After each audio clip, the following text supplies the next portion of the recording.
qabxii takka itti dabaluun barbaada. Mootummaan kun dongora dabalaa kan deemne ergaa dabarsuun barbaada. Ibsa dhiyootti baasan keessatti dongora guddaa tokko dhageen jira. Mootummaan naannoo Amaaraatii fi mootummaan naannoo Oromiyaa wal taanetti rakkoo Oromiyaa keessa furra jedha. This is extremely dangerous. Humni mootummaa naannoo Amaaraa karaa kamiinuu Oromiyaa keessa seenuu hin qabu. Kuni ummatoota lamaan kana jidduutti ibidda hin dhaamne kaabsisuudha. By no means should the Amara regional forces be allowed into Oromia. By no means. Warri kana godhu of eeggannoo guddaa godhuu dhaban. Walin sobnu, walin dhoysinu.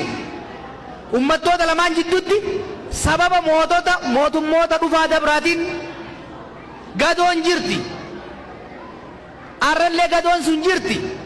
Yeroo itti gadoo san gatteenyee ummanni Oromootiif Amaaraa hoggansi Oromootiif Amaaraa itti furru malee yeroo balaa ibidda Oromiyaa keessa jiru irratti humna Amaaraa keessaa hidhate finnee furre jechuun ummata Amaaraatiif ummata Oromoo wal fichisiisu. Oromoos hin fayyadu, Amaaraas hin fayyadu, mootummaa federaalas hin fayyadu, dhaabaa nurraa jechuun hin barbaanna jechuudha.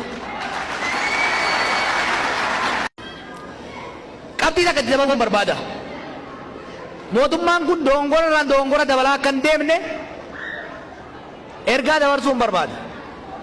Ibsa dhiyootti baasan keessatti dongora guddaa tokko dhageen jira. Mootummaan naannoo Amaaraatii fi mootummaan naannoo Oromiyaa wal taanetti rakkoo Oromiyaa keessa furra jedha. This is extremely dangerous. Humni mootummaa naannoo Amaaraa karaa kamiinuu Oromiyaa keessa seenuu hin qabu. Kuni ummatoota lamaan kana jidduutti ibidda hin dhaamne kaabsisuudha. By no means should the Amara regional forces be allowed into Oromia. By no means. Warri kana godhu of eeggannoo guddaa godhuu dhaban.